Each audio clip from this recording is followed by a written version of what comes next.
the Quinn Marr Show.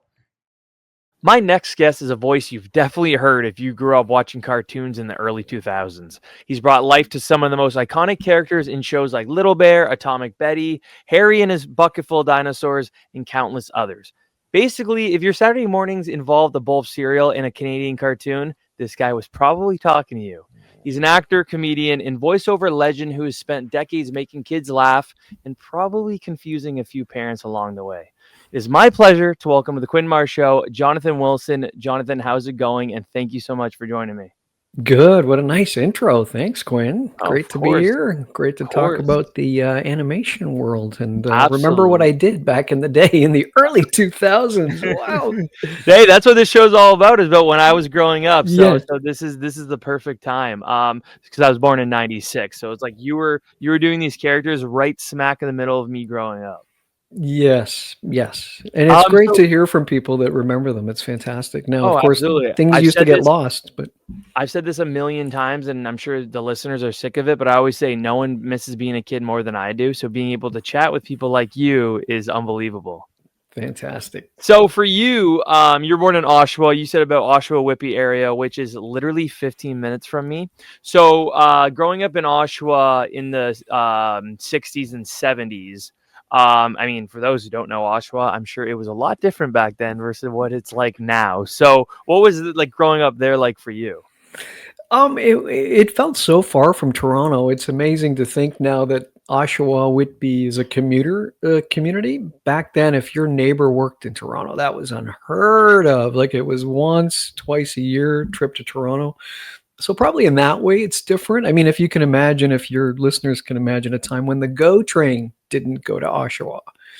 That's how far would it have gone then? It went to Pickering, and then you had to get a bus.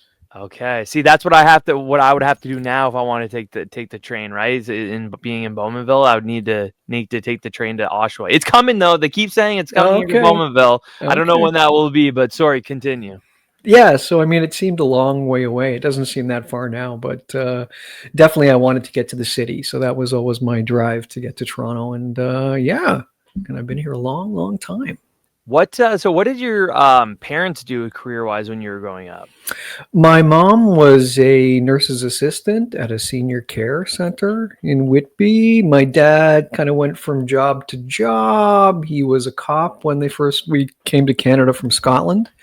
And then he was a restaurant owner, a restaurant manager, and then the last few years of his life, he worked as a real estate agent. Okay, so nothing to do with entertainment, huh? Not even close. Restaurant owner. So I don't know how young you were when that was going on, but was that something that like either he wanted you to do later on, you maybe thought you're going to do, or no?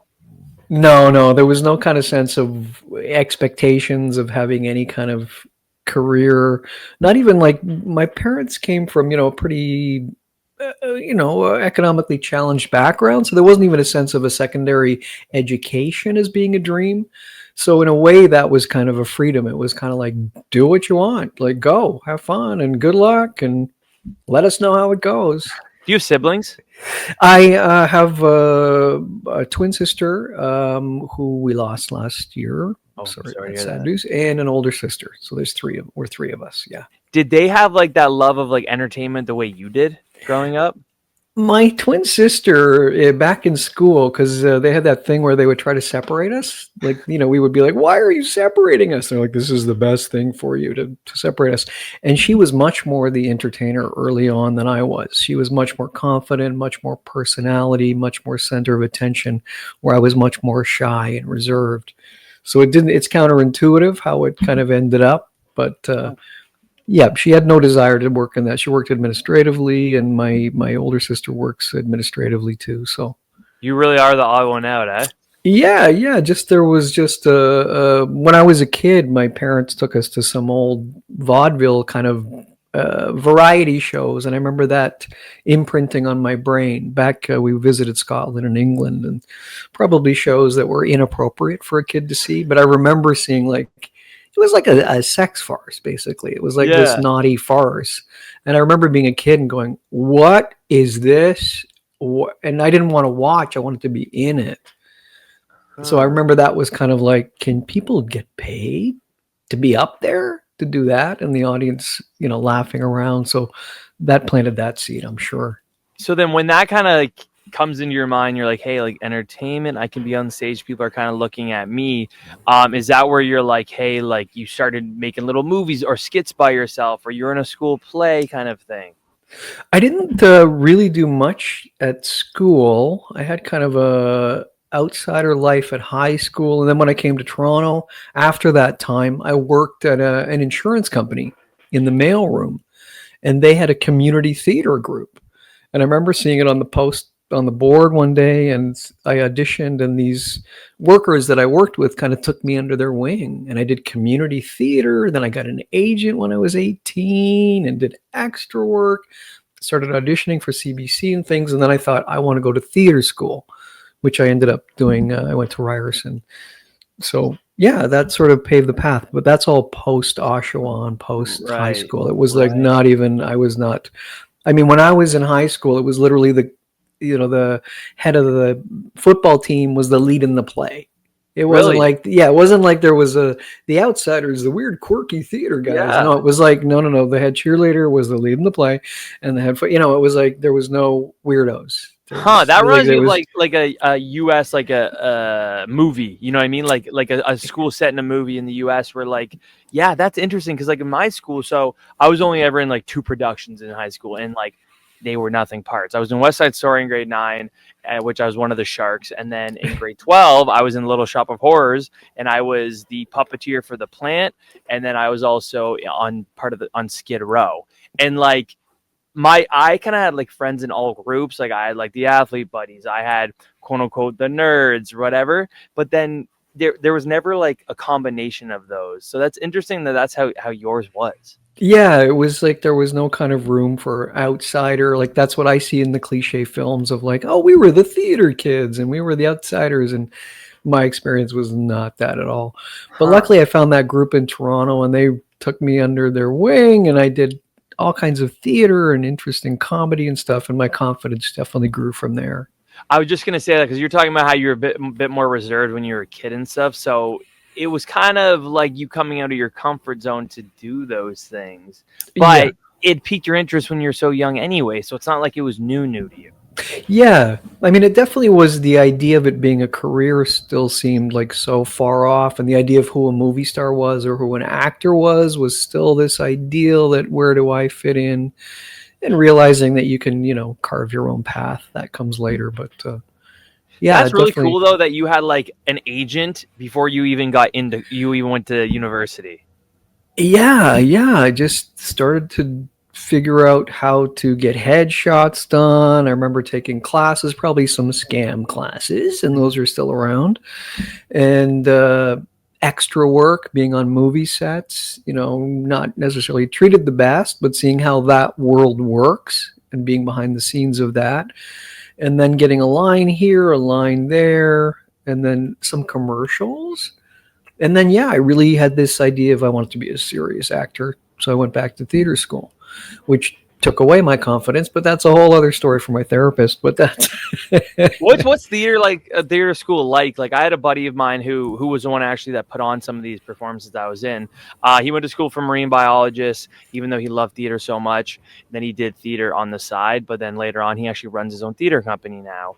But he was never the guy to go to theater school. So in your experience, what was theater school like?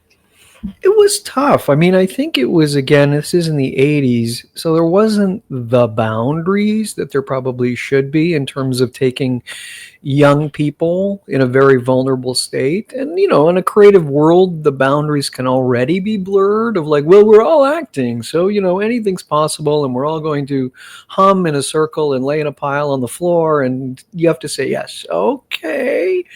And then there was the vulnerability of, like, even when we talk about voice work, I remember going into the studio when we had access to a studio to learn how to do copy and voice work. But the ideal was always like the voice, the deep, the resonant. And my voice was a little bit squeakier. And I remember the voice teacher was like, there's no place for you with that voice. And I was like, oh, okay, wow, that seems weird. And I remember getting out of theater school and then getting into animation and going, wait a second, that really, and it can happen that way too in terms of the top of the pyramid of actor. Like you want to be Hamlet. You have to look like that, and you have to be that guy. Well, yeah, but couldn't I be Rosencrantz and Guildenstern, or like the supporting characters? So sometimes that can get lost, and that was definitely hard for me to shake. I went into theater school with much more confidence than I came out of it with, and it took a while to rebuild that. I had the same kind of thing in grade. When I was growing up, I always wanted to be an actor for a long time, and then in grade 10, I took drama, and my teacher kind of ruined it for me. Right. Which it sounds like the same thing can happen even when you get older in like university and stuff, where like they just kind of they take away your confidence type thing in that. Yeah, well, the focus can be on what they see as a deficiency, and Yeah, it's very, very easy to let that overwhelm any positive. Sometimes the positive is given like short shift, like, well, you can do that. I'm like, well, yeah, but I still need to hear how I can strengthen that or be better, or comedic roles versus drama. Sometimes comedy is diminished versus, heavy drama. Even in that world, that pecking order of what's considered respectable or award worthy or, given the reverence. So yeah, it was a real lesson for sure. now you're just talking about drama versus comedy, and we're obviously going to get into your roles and stuff. But in your mind, which is harder? Well, it's funny. I go back and forth. I really love comedy. I know that there are friends of mine who can do drama, who can't do comedy.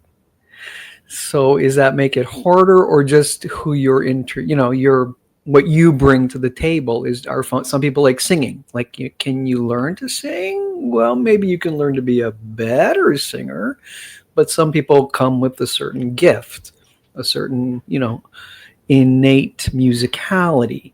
So all that to say, I do think comedy is harder, but I think the best comedians are also able to do the great tragedies. So comedy to me is always, if it's missing from a performance, that's the tell to me that it's not real. Because all life has comedy. So when an actor, I see a performance and someone is so serious and they cut out the humor, that's not real to me. Where if the other way around, like the greatest tragedy role or horror role, right, has some great comedy. Yeah. Shock. So all that to say, I think I'm biased, but I think comedy is harder. Yeah, no, and that's fair. And I like how you brought that up about some actors trying to do one or the other. Like someone I think of when you say that is Adam Sandler, who has only ever really been known as that comedic guy. And Right. in the last, I'm going to say probably 6-7 years, has really taken on more serious roles. Uncut Gems, unreal movie. Yes. One where he's the basketball scout. I'm blanking on the name of it, but that one again, all really serious. Like the last couple of years, Jake Kelly, I think, was the last one that just came out. Yeah, I know he's in that now. I actually just watched a great interview with him just the other night. It was interesting to hear that he actually started out at theater school. I didn't realize that. I assumed that he started in the comedy world. But yeah, I watched him on My Next Guest with David Letterman, and which just came out last week. I think that episode on off topic, unbelievable show. But yeah, he really took he was a lot more serious at the beginning of really getting into it, like you said, with the film school and everything. And it's nice to see someone like that kind of shift over a little bit to the dramatic side and kill it at the same time. Uncut Gems is so good, and he did so well. So that's what I think of when you kind of mention about actors trying to do both. Yeah, I mean, he's someone who's so immensely successful. It almost like he must crave to see that he can do anything because he's got nothing to prove anymore, I would imagine. Well, he's got the accolades, he's got the money. It's like he can do what he wants. He can try whatever he wants. One of my first gigs, and this is sort of a tangential reference to him, I was Dan Aykroyd's assistant in Tommy Boy. Yes, Marty. Yeah, so I was supposed to have a monologue, but I only ended up with one line, but that's a whole other story. But I was on set with What was in it? Oh my God. Chris Farley and David Spade. Chris Farley and Spade, and they were bitching about the fact that Sandler had just gotten some huge movie deal. So I was like a fly on the wall. So I guess it's okay to talk about it now. But yeah, they were talking about, oh my God, he's getting $500,000. And I think it was whatever, was it the Caddy or whatever, like one of his first comedies, Sandler's. Probably Happy Gilmore. Maybe it was Happy Gilmore, was that? But it was like they were in Toronto shooting Tommy Boy, and I was like a fly on the wall, and I got to be there for 2 weeks, and just them like talking, and they had this competition about who was going to get the most money for their first film gig, and I was like making my little extra money, well, my upgraded extra money, but yeah. I know, and I like that you brought up Tommy Boy because I was going to talk about that too. So like, and like you just said, like, you could have had like a little bit of a bigger role, like having the monologue and everything, but like working with those guys, and like Chris Farley seemed like the ultimate guy, and like the kind of, I would say, like grinder, like he just worked. I think of John Candy in the same aspect. But Yeah. What was that experience like? I know you just told that one story, but like being able to kind of see like that firsthand. It was amazing. I was such an Aykroyd fan from old SNL, and him being a Canadian guy, and then like getting to audition to be this part. The actual part originally was a takeoff on a David Spade character that he did on SNL. So the sort of like rude air attendant, like nasty, and it was sort of a reference to that. And he was like, no. And I auditioned with it. And then on set, we were about to shoot it, and he had a talk with the director, and he's like, I don't want that in the movie. And I was like devastated. It makes complete sense to me now. It was sort of internally referencing a gag that he did on Saturday Night Live. But all that to say, it was just amazing to get to watch them work, and at the beginning of their fame and everything, and to work with Aykroyd. Again, I was just sort of a fly on the wall. But watching how they would shoot, and Farley would, no matter what the take, he would go 100%, of course, right? Just everything, and to see their dynamic as friends was really interesting too. But, yeah. I saw a clip the other day. It was some behind the scenes of Tommy Boy, and it was him sitting in his chair watching like the last take or whatever, and they're showing it, and he was struggling with like that he couldn't hit it the way he wanted to, and he's voicing that opinion. And everyone's like, no, it's great, blah blah. He goes, I could have done this, whatever. And then they're like, okay, perfect, we'll use that one. And right at the end of the clip, right before it cuts, you kind of just see him put his head down and just like in like defeat. So Right. he's like the guy that was never satisfied with what he was doing. No, he was always like, I'm going to do this. And yeah, he was always working on ideas, and Offset and Spade was much cooler and much dry, of course, like his persona. And I was just hoping my monologue didn't get cut. I remember I was like, I wanted my moment. So did you get to actually do the monologue, or you didn't even get to do it? No, but I auditioned with it. And then by the time it got its way you. through the system, and it was like, yeah, probably tonally wasn't right. But at the time, which was also pretty cool, I was at Second City on stage, and Aykroyd came down after shooting, and it came into our improv set. I had to go back to work. We stopped shooting at 4, so my understudy didn't go on, and he showed up in a limo and was like, I heard you were working here, so I came down. And yeah, it was really just one of those cool moments of like, I'm working with Aykroyd, and he's coming down to the fire hall, which was where he started out too. So that's really cool. And actually, I'm glad you brought up Second City. So you joined the cast of Second City in the early '90s. Now with like SNL and SCTV with legends like John Candy, Levy, Catherine O'Hara, like already being so huge, what was your Second City Toronto like for that generation? It was so great because, SCTV was so huge to me, and just their take on comedy and their outsider Canadian perspective. Second City Toronto versus Chicago, which I learned very early on. The Chicago model was much more political and commenting on liberal versus right-wing politics in the States. That's much more the American model. Whereas we were bouncing off of SCTV, so it became much more character-based, or the expectation was much more character-based. But I loved it. It was like the best. That was like going to school for me. Being up in front of an audience every night, 4 times on the weekend, 5 times, 2 Friday, 2 Saturday, Sunday matinee sometimes. So just learning on your feet and getting to improv, which at theater school I was terrified of. But once I loved it, I couldn't get enough of it. Yeah, it was great. It was such a great experience. I really look at it as my learning much more than I think of theater school. Because, I mean, what we do is you can, in this sketch, you are an opera singer. Oh, okay. So you have to believe it. And all of a sudden you could do those things, or you're an acrobat, or whatever, or you're an alien. You had to just say yes. That's the old cliche with improv. But it was really the great, like, 3 years of my life. It was fantastic. And I still have friendships from that time. So That's unreal. To me, with improv, like I like in my drama class, let's say in high school, I always felt awkward doing improv. Like I've been told that, like, am I a comedic genius? No, I've been told like I'm a pretty funny guy, I would say. And like with me, I could never go do like improv or go do like stand up comedy. Like to me, it's always situational. If I have like jokes, I guess, like it all depends on like what's happening. But yeah, I always just kind of felt awkward doing improv. So like when you started doing the improv, did you just feel right at home with it?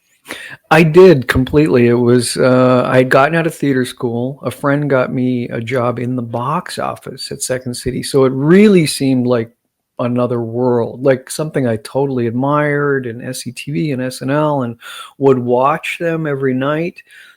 So in a way, and then they had auditions for the touring company, and I hadn't taken any of the classes, and there was something about just diving into it that really freed me. So I got hired right away into the touring company.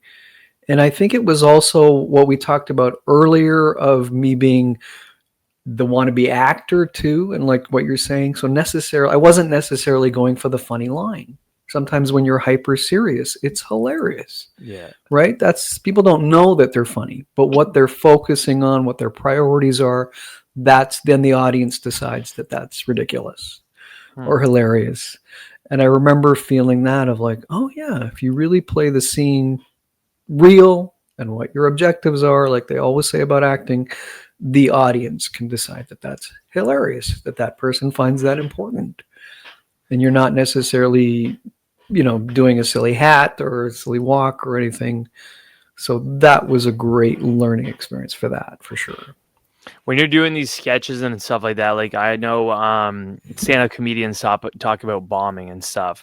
Like, did that happen at all? Yeah, it's funny I did try stand up no not way. many times. Yeah, like 5 or 6 times, and it was not for me. No. Because bombing alone in stand up is a hell on earth that I did not want to revisit. We had bombed in improv, but you're with somebody. And then you can start to riff on that, not too cheaply, hopefully, but the appreciation of bouncing off someone and failing together was always better for me than the blinking light in a stand-up club. I couldn't handle that. No, and I couldn't write jokes. So no, that same thing for me. Yeah, I wouldn't, like I said, like I wouldn't be able to just like start writing jokes. No, I could do it. It freaks me out even thinking about it. Yeah. Your show Not to Be Repeated come into the fold while you were still on set with Second City? Well, I met Catherine Greenwood and I worked in the touring company together at Second City, and then we worked on Main Stage. And Ed Sahaley and I worked together. Actually, there was a London, Ontario Second City at the time. Okay. This is going back a few years. So we actually worked there before I worked on Main Stage. So we just became friends. And then it was like that idea of let's improvise a new play every night. And we got into the Fringe. And then, yeah, we had 3 or 4 successful theatrical runs here in Toronto. And then Sandra Fair, who was a producer at that time when there was still the Comedy Network, thought, well, let's try this as a TV show. So we ended up doing, I think, 26 episodes or something. And we filmed it at the, do you know the Opera House on Queen Street near Broadview? Yeah. So we filmed it live and in person. It was really great. I mean, it's funny, at the time I was really like, I don't think improv works on camera. For some reason, I couldn't quite make that leap myself. But of course, I said yes to the gig, and we had the best time. So. And what were like the reviews? Like, what did you hear about your show from like the public? It was really great. I mean, it was using an old improv game. The audience would come in and write down on a little slip of paper a line of dialogue. And then those would be around the stage. So we would read one of those as the title. And then as the play went on, we would pick up a piece of paper and read it for the first time. And we had to incorporate that into the plot. So it was always great because the audience would just freak out if they heard their sentence. And if we were on our best nights, you wouldn't just get a joke or a laugh off of that line. It would actually become a plot point.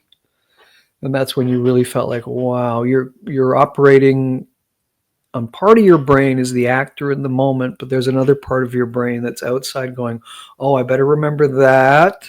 Let's reincorporate that. And you're this character and you're that character. So it's really good for like, I don't know, ADHD personalities, like where you've got 5 or 6 things going on in your head and you just keep them all up in the air.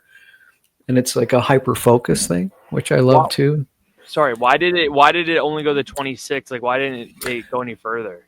I don't think it didn't do that well television wise. Would it be sustainable, you think, like seasons? Like if let's say you try to do it now, do you think it would be able to hold up a couple more seasons? I'm not sure. I mean, friends of mine were on Whose Line Is It Anyway? So I think that's much more that one line after a time, shorter scenes. That seems to work. That format worked a lot better.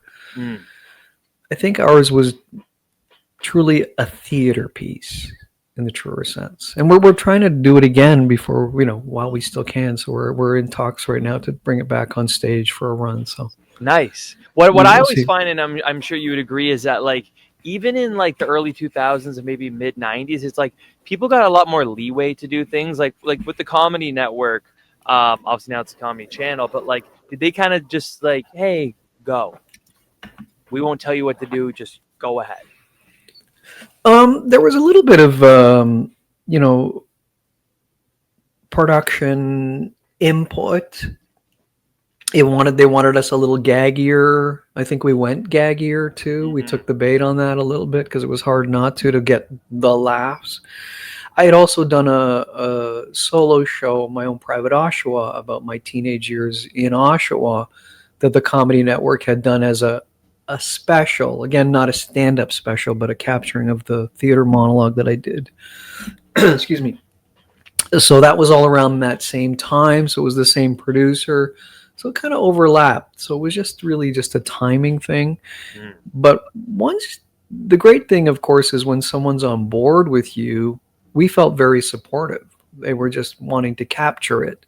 And we've got 2 weeks. We're going to go into the Opera House on Queen Street, have a TV crew, and we're going to do 2 shows a night and just bang them out. So pressure like that is great too. It can really focus you too. I was just going to say that, like, that seems like that'd be so nerve wracking because like a lot of that's up to the audience. Because if they give you, let's say, like stupid suggestions or like boring suggestions, you guys kind of have to do your own thing. Like how would that work? Like if you got, let's say, 10 of them and they're all terrible and like you just knew they wouldn't work, but you'd have to do them anyway. Like, did that ever come up?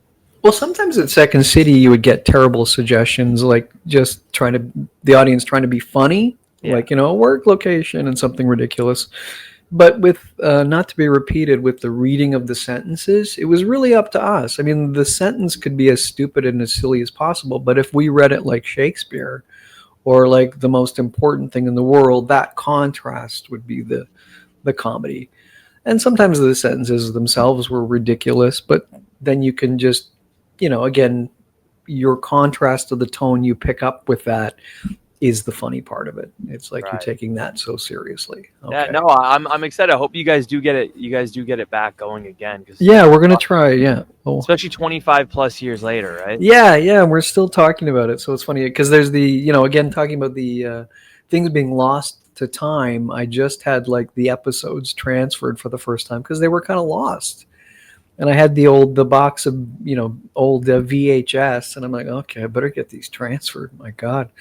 So I finally got those transferred. I mean, they're not a good representation of who we are now, but it's good to look back, and long enough has passed that you go, I really don't remember doing that. Wow. Yeah, interesting. Yeah. You got to throw them up on YouTube so people can watch them.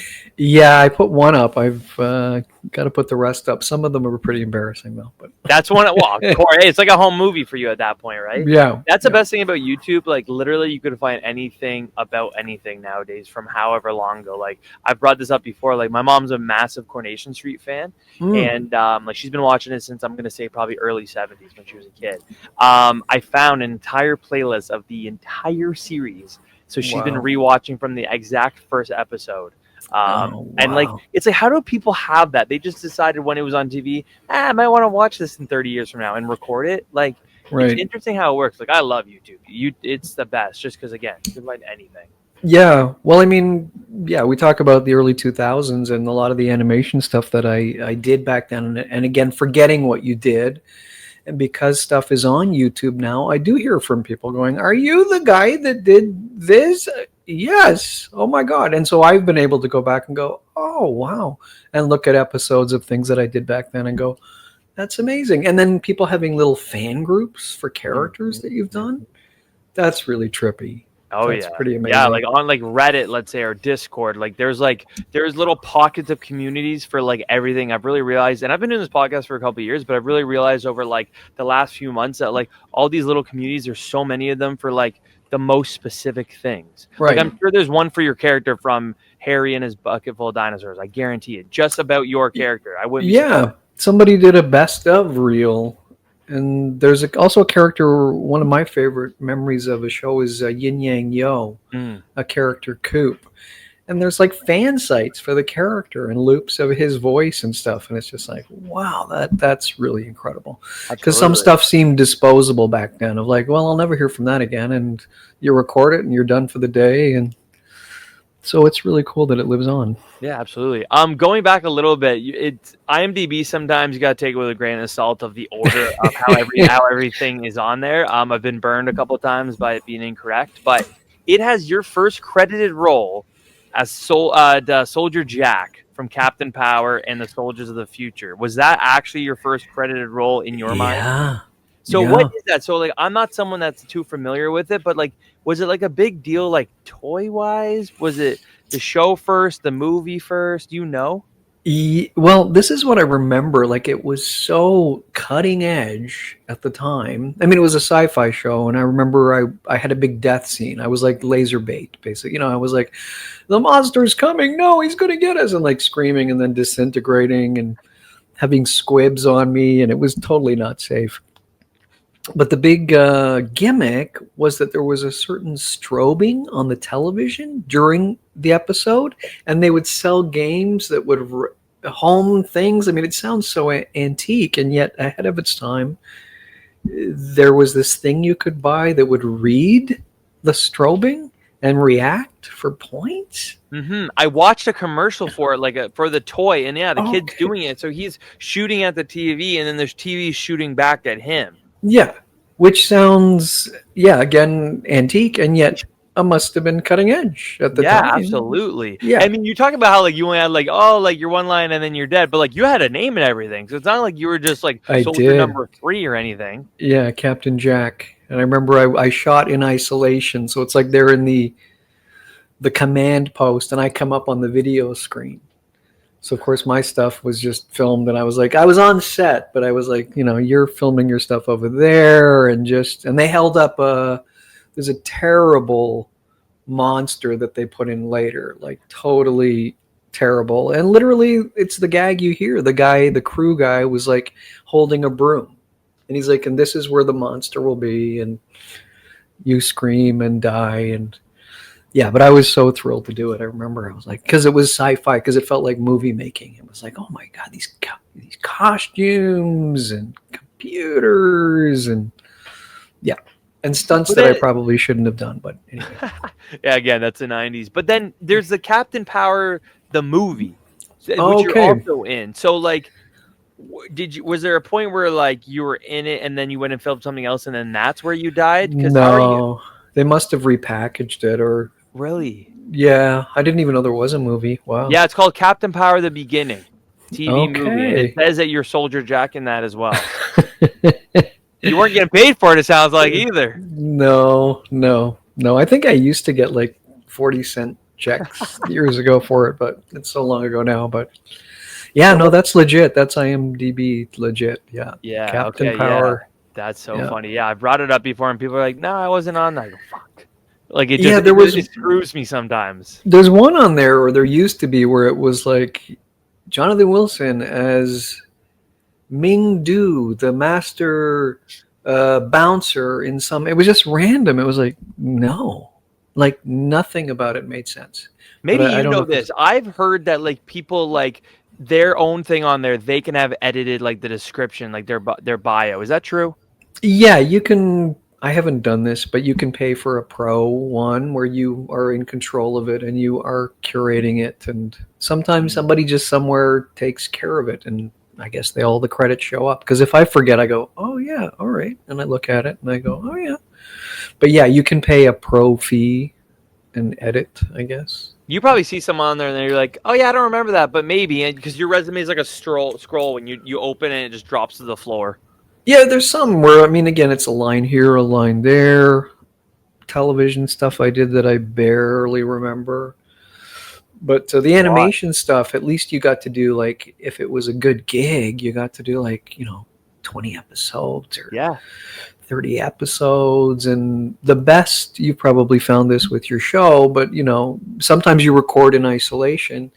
But my best memories are going in with the cast, like when you had 4 or 5 actors at the same time and you were there for 4 or 5 hours and line to line to line. And it was selfishly, that was the best. Doing it on your own was not as interesting. I've heard that before, like from different actors that I've had on, is like they say for like this many years it was them doing it themselves, or this many years is with people, or it could always vary. Do you know why they would vary depending on the project? I would think it must be an economic thing and a scheduling thing, like to get 6 people all together in the room for this amount of time and get all those schedule lined up. At some point, which I guess is going to be more and more, it's like, no, we'll just do them individually. And I've done enough of those characters where it's like, okay, let's do this line 5 different ways.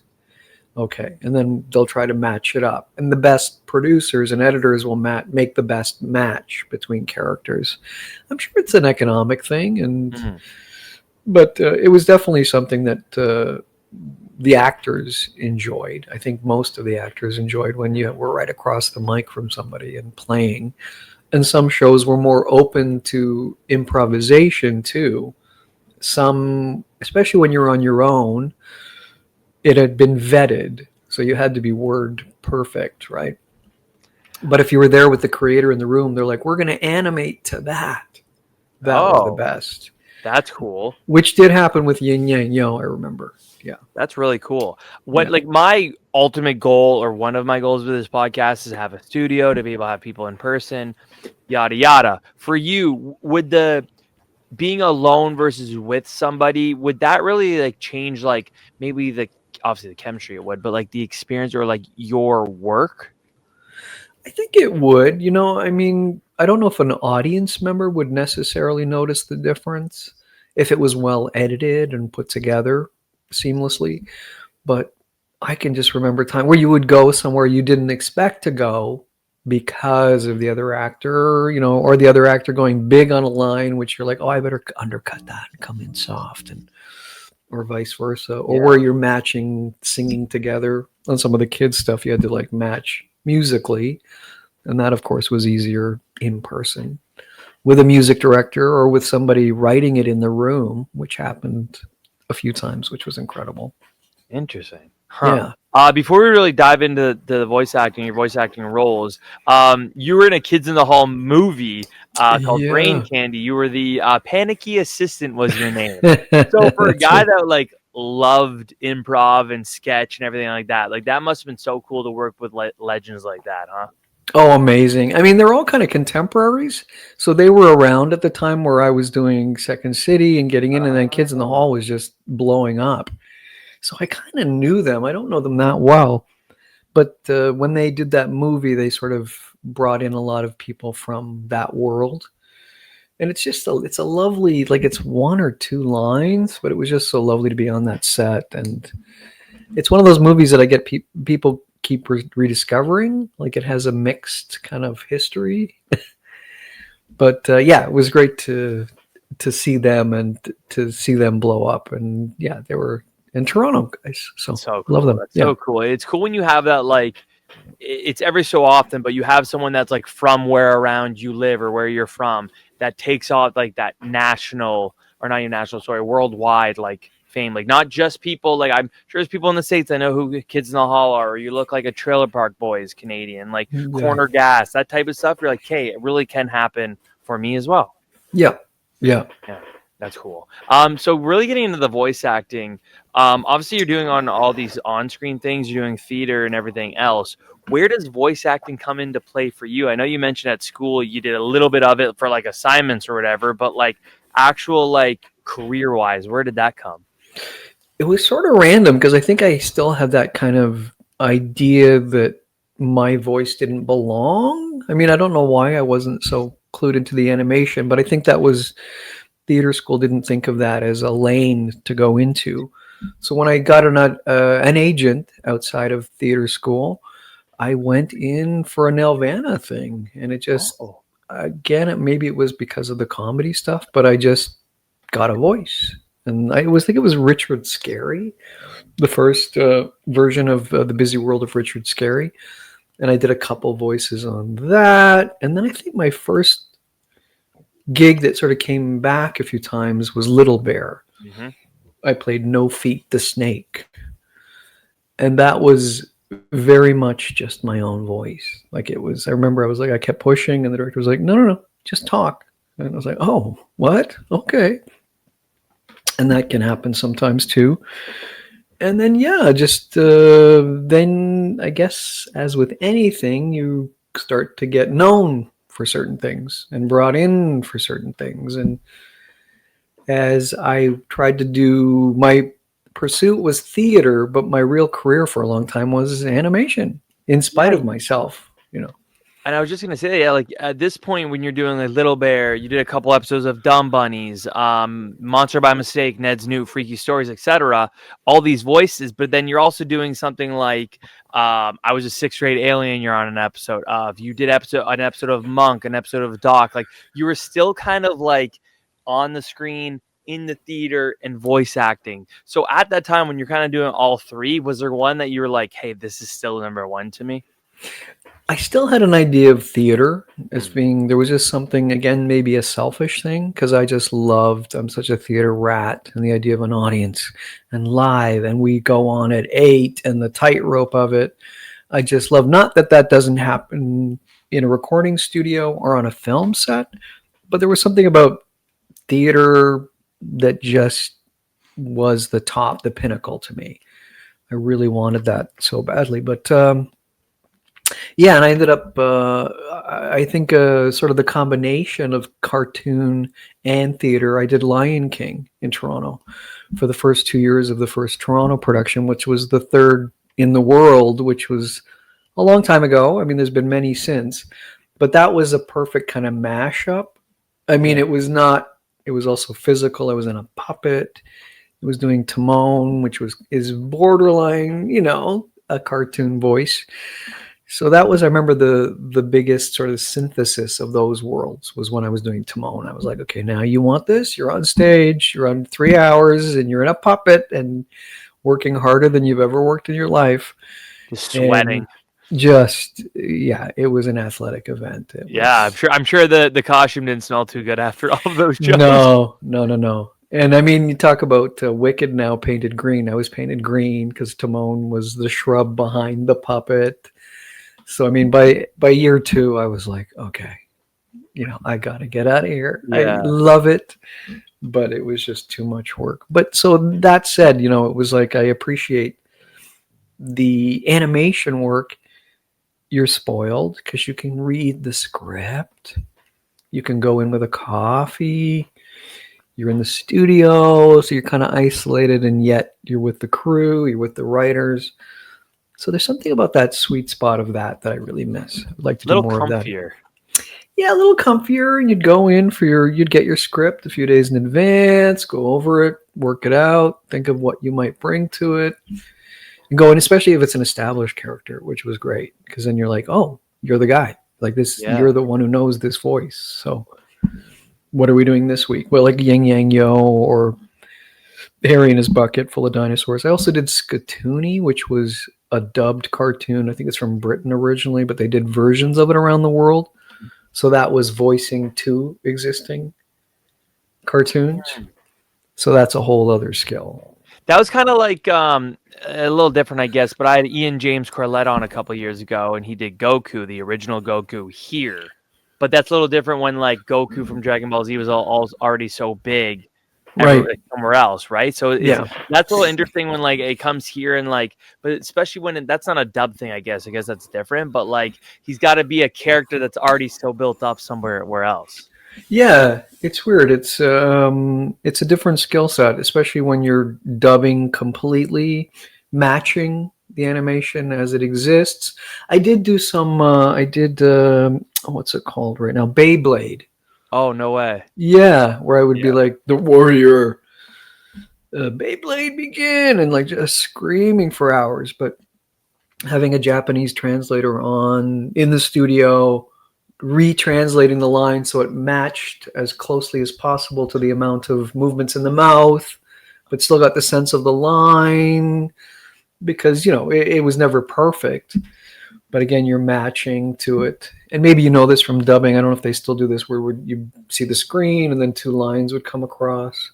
And when they touched is when your line started. And you were always trying to match that completely. So Wow, that's really cool. It seems like Little Bear was something you kind of always went back to. Like there's like 2 movies of Little Bear, and then you did like 30 plus episodes. And it's interesting because it says you're credited as additional voices on Little Bear. So were you doing more than one character? Yes, my main character was No Feet the Snake. But sometimes, and again, this is I think the way that contracts are worked out with the actors union is like, if you're a principal character, you can also do 2 other voices.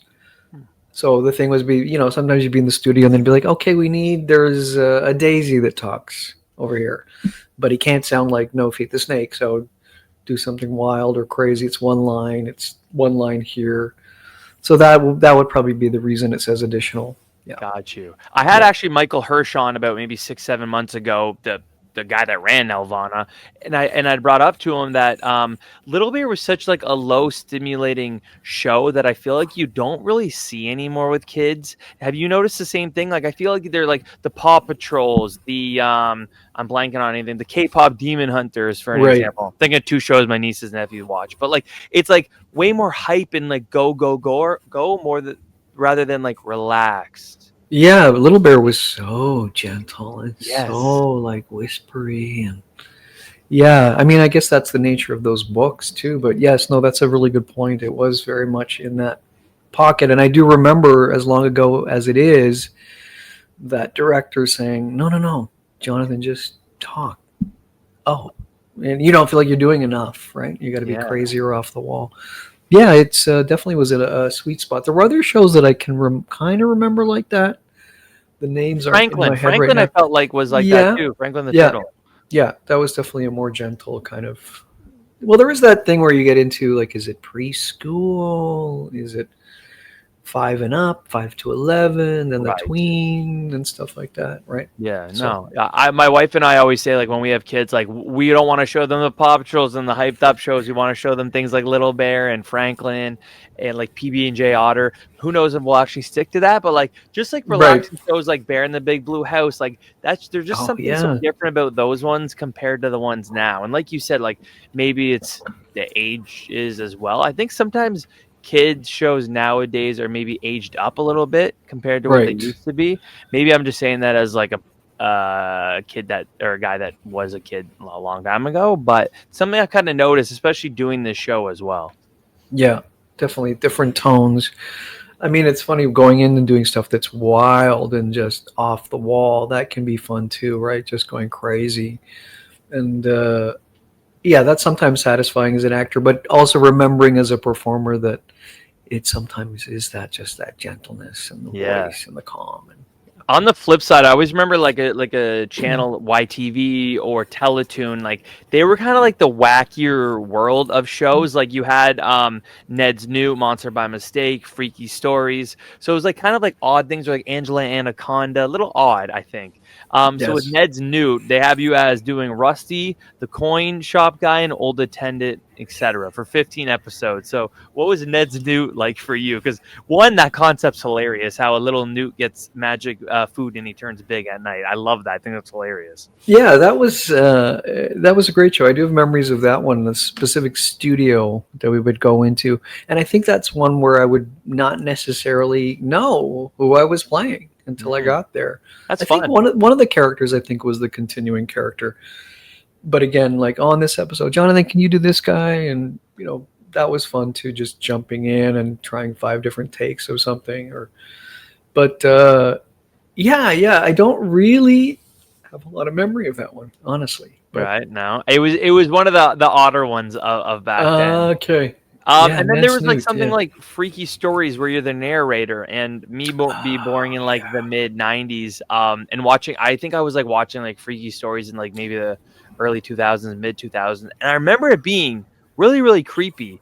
And I also noticed that there was like multiple narrators over the years. Yeah. Like it was Alison Court, Linda Cash, Neil Crone, you. Do you know why they were switching them up like that? I don't think so, but I maybe it was a different producer or just a different package or a different tone. I kind of remember that tagging in for the narrator part. And yeah, I'm not sure why it was a stylistic choice, but each was sort of a standalone little fairy tale story, right? Yeah, Maybe it just added that tone of difference. True. Yeah, it kind of reminds me of Tales of the Crypt Keeper, the cartoon version one where it was always like the narrators at the beginning, and then there was kind of going back on screen was I was a 6th grade alien, and I know you're only in one episode of this, but the more people I have on this show, the more I realize like how small the Canadian acting world really is. Like there were so many overlapping casts on here, like multiple character or actors from Degrassi or A Life with Derek. So again, I know it was only one episode, but like on a kind of obscure show like that, what was your experience like on set? I remember, I was actually supposed to do 2. The character came back, but Sean Cullen, Sean? Yes. Sean ended up doing my character. I think I had a theater gig or something I couldn't get out of. But I do remember like my character was evil, and then he kind of bloats at the end. And I remember like being in this bubble, like this suit that turned into a bubble, and then having to be rolled around. Again, like probably stunt stuff that we shouldn't have done. And I remember thinking like, I'm really in danger right now. Like they were rolling me down ramps, and they'd go like, yeah, and as an actor, they're like, are you okay? I'm like, oh yeah, I'm fine. I'm good. Yeah. That's really cool that you're able to actually do those, because yeah, you're probably not doing those now if those kind of roles come to. No, I would definitely be more aware of what my boundaries are and what I'm able to do. I'm glad I got to do a lot of that kind of crazy stuff. I do remember the kids on set of 6th grade Alien getting their crazy makeup on. Is the one guy purple, the lead guy? Yeah, the alien was purple. Yeah. So I remember he was not too pleased. And he was one of like the biggest like characters on Degrassi as well. He played a character. So it's Ryan Cooley, I think his name is, and he played a character named JT York, and like he was in the Next Generation for I'm gonna say 6 to 7 years, probably. Maybe a little bit less, but like he was like a big character. He gets killed in the show, which was a big deal. So yeah, he ended up being a prominent part of that show. You might want to check me on this, but I have a memory of what's his name? He was on Arrested Development, Canadian actor. Michael Cera, yes, he was a kid on that. Too. Yep, he was. Isn't that wild? I know, and I remember seeing recently he was also the voice of Brother Bear in the Berenstain Bears. Like he did a lot of Canadian type things before he got into like the Superbads and the Arrested Developments. Like he was like a Canadian actor. Yeah. A Canadian kid actor, which is a whole other, I worked with a lot of kid actors back in the day, and usually their parents would be there, or they would have a tutor. I did a sketch show on YTV, on what were you saying? YTV, back in the day, called Squawk Box. Okay. And it was a sketch TV show, like a Saturday Night Live, but for kids, but the adults just played stupid characters, but it was mostly about the kids. So I do remember the memory of that, of like, oh yeah, working with kid actors and making sure that they were protected, and this is a job, Mm-hmm. and they're making money, and the parents being there and tutors and all of that world, and making sure that they were protected and that Nice. they got breaks. And it's a 10-hour 15-hour day for an adult, but for a kid it's a different kind of thing. But yeah. That kind of goes back to that, or that goes to that like documentary that came out, I'm gonna say a year and a half ago, almost 2 years ago, The Quiet on Set, about Drake Bell and Nickelodeon and all that. Yes. About, like, Yeah. the non-protection of kids on certain things. And it's kind of ironic you mentioned about like the sketch show, because all that, which was on Nickelodeon, was that it was a sketch, it was an SNL for kids, which Yeah. is a really cool concept. And I know they tried to bring it back a couple years ago, and I don't think it worked the same way, but like I think that's a really cool thing. Yeah, it is, in that perspective. And as long as everyone is protected and the writing is good, and yeah, I was really lucky because this was in a time where kind of stuff like that would fall through the cracks, or those kind of protections. But I think maybe in Toronto we were ahead of the curve in terms of that. And I worked with talking about Lion King again. There were a lot of younger actors in that, so that was a very protected environment. And the kids could only do 4 shows a week versus 8.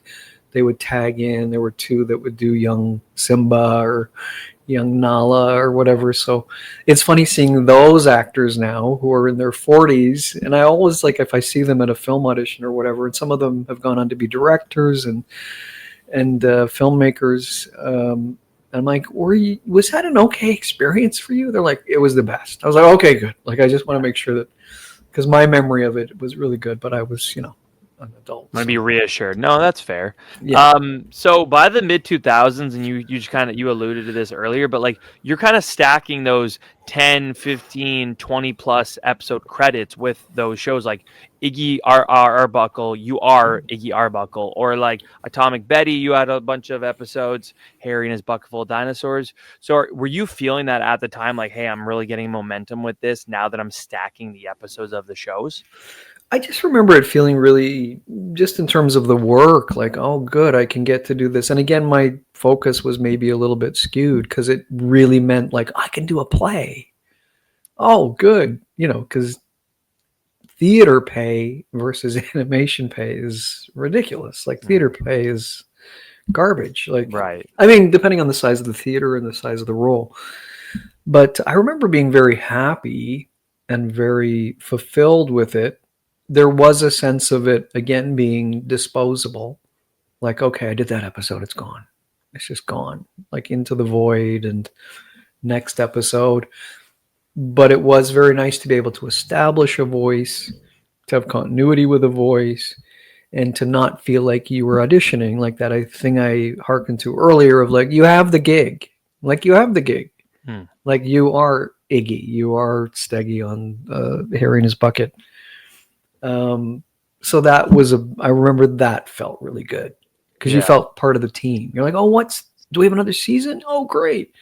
Here's what we're thinking of. And sometimes what you would bring to the character, you could see coming back to you from the writers, because they would be like, oh, because you did this thing that inspired us to take this character this way, or to have him do this. And that's where it was really cool. You felt like, oh, wow, I'm really being heard and part of the process. And that's amazing. Yeah, I was just going to ask that, but like how much like leeway, it was probably like project to project, but how much leeway would you get with these specific groups of ones where you're getting those multiple episodes? Were they kind of letting you kind of go ahead with what you knew?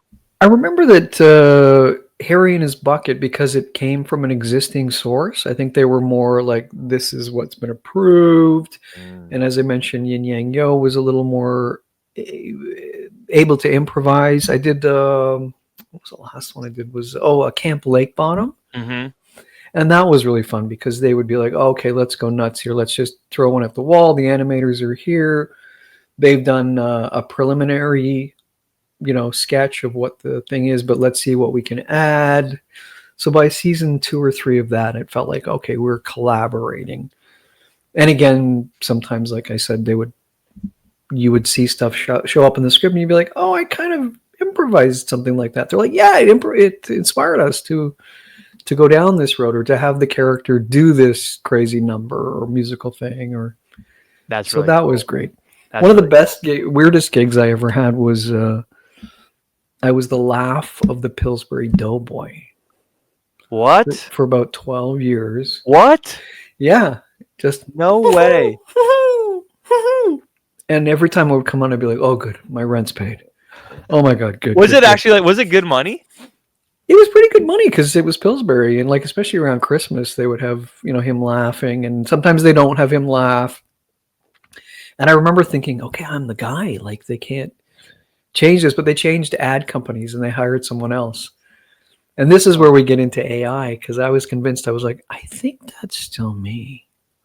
But I mean, No it's such way. just this little giggle. He only ever had like one or two lines, and then for a while, I had a really good gig as Crackle of Snap, Crackle, and Pop from Rice What? Krispies. Those were good gigs, and I used to do a lot of radio stuff. So that's not even on the IMDb. Like No. I would do a campaign for KFC. I would be the KFC voice for like 2 or 3 years. Wow. Yeah, so there was that kind of stuff, or just comedic radio spots. The couple bickering about the car or something. And being brought into the studio and improvise for a while and not getting a writing credit necessarily. But do you listen to Terry O'Reilly, Under the Influence? I do not. It's a good show if you listen to it. He talks about advertising and the history of advertising. And he's someone I worked with a lot when I would do ad copy or radio stuff. Oh, So no way. Yeah, I'm going to check it out. That's really cool. yeah. So that And- stuff that truly is disposable stuff because that's gone. Like who Right. knows Are where you still that's doing at. that stuff now? The commercials and like those kind of voice spots? The last year or so, I've been more focused on writing. Mm. So I've kind of let it go, but I'm going to be getting back into it. But the market's just completely changed too. You probably know about this, about union, non-union, AI, all of that stuff is changing the landscape so much. So I have can an feel like a interesting, bit of like- an antique that way. But Well, yeah, true. Like I could go down different avenues about AI. Like in a lot of aspects, I think it's very helpful in life, and then in other ones, like I'm afraid it might take over things that I don't want it to. What is Right. your like being in like the business you're in with all the different avenues with theater, with on-screen voice, etc.? What is your take on AI now, December 2025? well, I keep going back and forth because it's terrifying. Mhm. Because you think you're going to be replaced. And then I'm reminded that people used to say that about when, voice was introduced in movies when there was silent and people would be like, talkies, that's outrageous. That's a different, it's like you have to embrace it. And then television became a thing and radio from television. So I'm trying to be positive about it. I'm trying to think, okay, how can we use it in a positive way? I hope, I could be wrong, but I hope that the human element will not be able to be erased, that there is something innately human that can't be replicated. That may not be true for animation voices. That may not be true for certain animation work. I'm hoping it's true for film acting or television acting. So I'm trying to be positive about it, but it is scary. It is to think, oh, if a producer can replace you, maybe they would. Maybe they would sample your voice and just go, okay, I can make your voice do whatever I want it to, and you don't have to be here. And here's $50 and bye or nothing, right? Right. That was that weird experience about the Pillsbury Doughboy because I remember I lost the gig because they changed ad agencies, and then I heard it again, and I'm like, I think that's me. But you can't prove it. How can you prove that? Yeah. How? Like, where is that line? And it would be harder to prove it now and easier to take your voice. Yeah. Yeah. It would be. I use AI a good amount. ChatGPT I do use a ton, like helping with my podcast stuff, coming up with titles or descriptions or like certain schedule of when I'm going to post things, like in that aspect, which I think is totally fine. But I remember last year when my Spotify Wrapped came out, they had an AI podcast episode about my Wrapped. These two AI robots talking about my music and things I listen to. And I listened to it and I remember thinking it was so freaky and just like creepy that robots are talking about, I listened to this Frank Sinatra song 45 times over the past year. Like it was, that kind of rubbed me the wrong way. Right. Yeah. it's going to be an interesting landscape. I mean, it's something that's unavoidable, right? Yeah. It's kind of like it's unleashed. It's like, okay, we better make it work or use it. I used it for a script thing recently, almost reluctantly.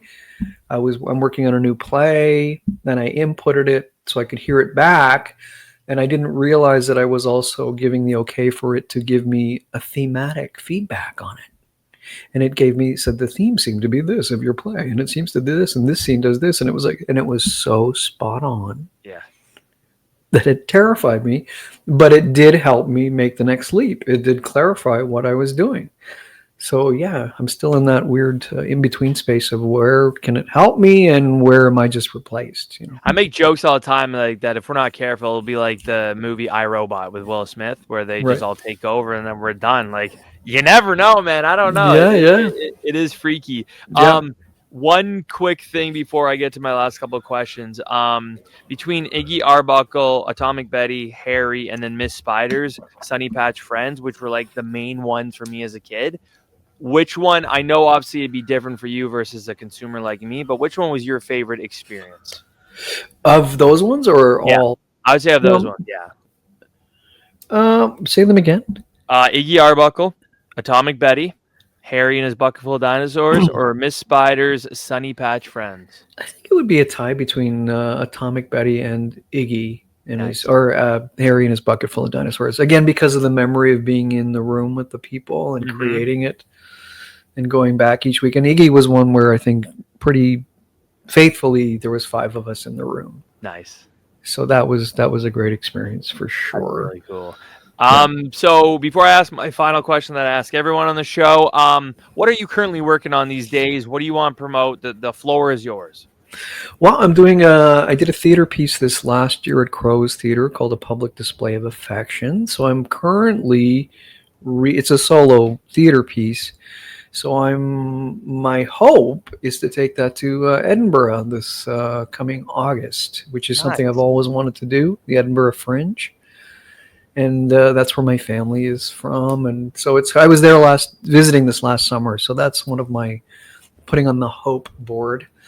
And also working on writing a new animation series with a friend of mine. So we're working on some ideas that we've sort of been developing the last 2 years.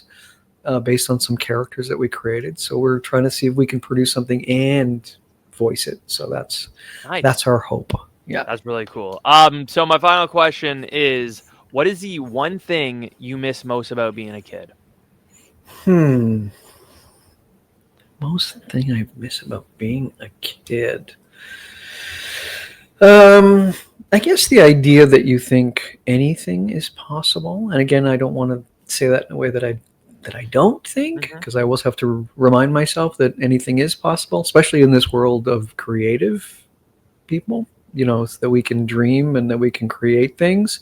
So I only miss that in as much as I always have to remind myself that is still true, that if you can visualize it, it can be true. You can make it come true, especially in the world that we work in. Absolutely. And I feel like it's going to, depending on what you want to do, but I feel like it's only getting easier of like, you can kind of do whatever you want to do. Yeah, there's less boundaries. That's something else I'm working on right now, is a short film. And again, writing and being in it. And that idea of, there are not many barriers. The quality can vary, but the idea of like, just give yourself a go and say, you've hired yourself and go make the movie. Absolutely. I love that. Jonathan, thank you so much for coming on here. This was awesome. People chat with you the last over an hour. So yeah, thank you so much. It means a ton to me. So I really do appreciate it. My pleasure, Quinn. It's great to look back and to look at these things because we don't get the chance to kind of go, oh yeah, I did all of those things. So it's been amazing to talk to you about that. Awesome. We'll have to get you back on once you get your show back up and running with the theater. So yeah, thank you so much, Jonathan. It's been awesome. Thanks, Quinn. See ya. Great. And that was the Quinn Marr Show.